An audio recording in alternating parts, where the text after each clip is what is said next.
Hi, this is Sony. I'm going to be doing a review video on the Forest Enby Tarot deck by Binx Olsen. I got this deck off of Kickstarter, so I will also be reviewing a couple of the stretch goal rewards that I received as well. First of all, I want to point out this very thoughtful thank you card that Binx Olsen sent to the backers, and each of them are identified by name. I did spend time locating my name, and it was a thrill to see it there. When I first looked for a deck, or backed this deck, I was really going for a Rider-Waite style animal deck. That was my main purpose, and also one that's cute. Here you can see the colors are pastel. There's an overriding pinkness to it, which I really thought was cute. What I don't think I really appreciated at the time was the intentionality of doing a non-binary animal deck to get rid of the gendered titles of the cards. So, for example, the queens are sages here, and the kings are monarchs. The hangman is the hang moth. So you can get the drift of how it's done.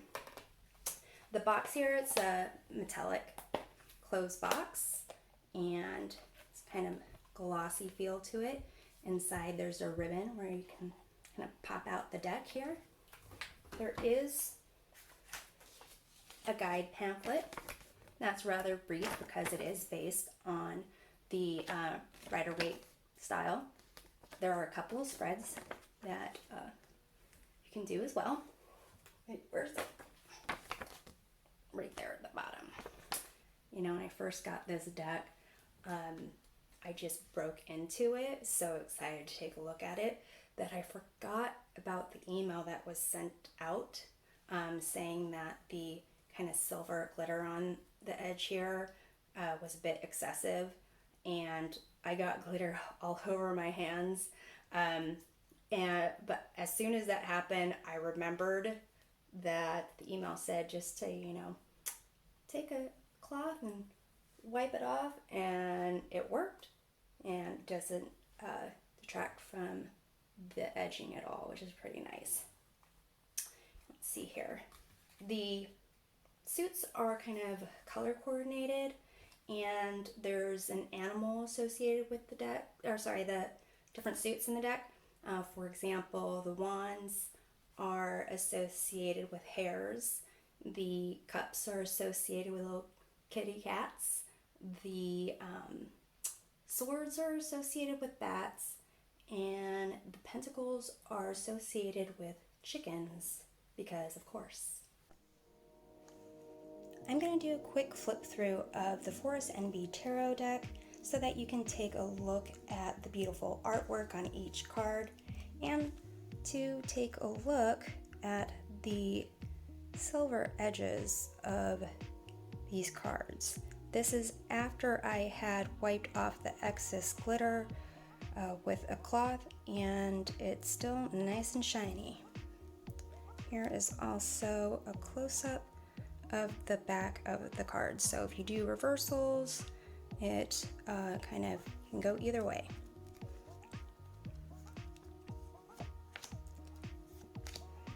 Here is in the traditional deck, the High Priestess is now the Seer. The gendered title of the Empress is in this deck the Creator. The Emperor is the Protector here.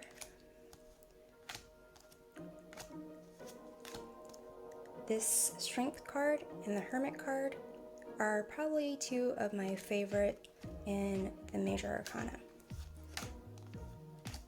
The Hang Moth, formerly the Hanged Man. There's the Devil, giving you a haunting stare with its eyeball. Moon, and the World. So here we come to the Suit of Wands, and you can see at the bottom here there is an icon for the wands so that you're clear on what card you're looking at. I do think it is helpful, even though the wands are associated with hares.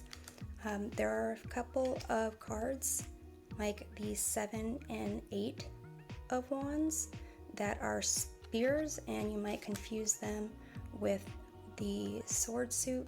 So having that little symbol at the bottom is helpful.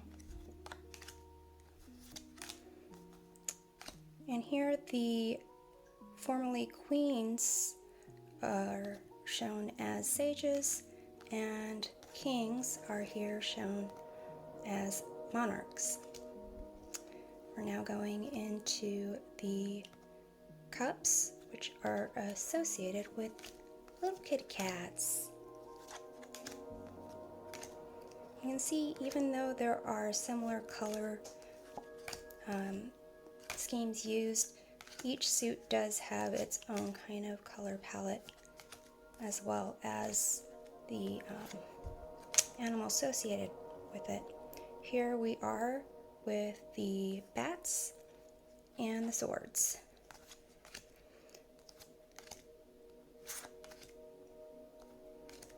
And I think this is one of my favorite cards in the Minor Arcana, with this bat rowing through the clouds and the sun and, the moon in the background.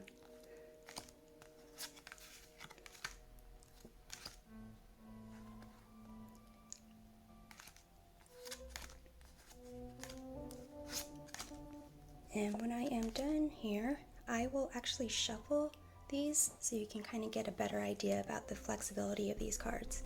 We are now going into the Suit of Pentacles that are associated with chickens.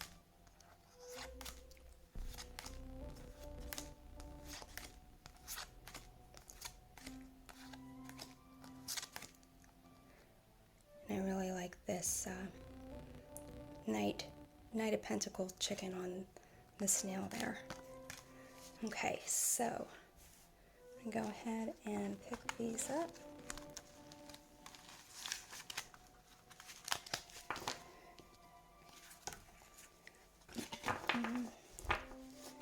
And these cards, when I shuffle them, it's very satisfying, kind of see them kind of fly through the air like that and hearing the sound. And so they don't seem to bend, they're still a nice shine, and there's no glitter on my hands.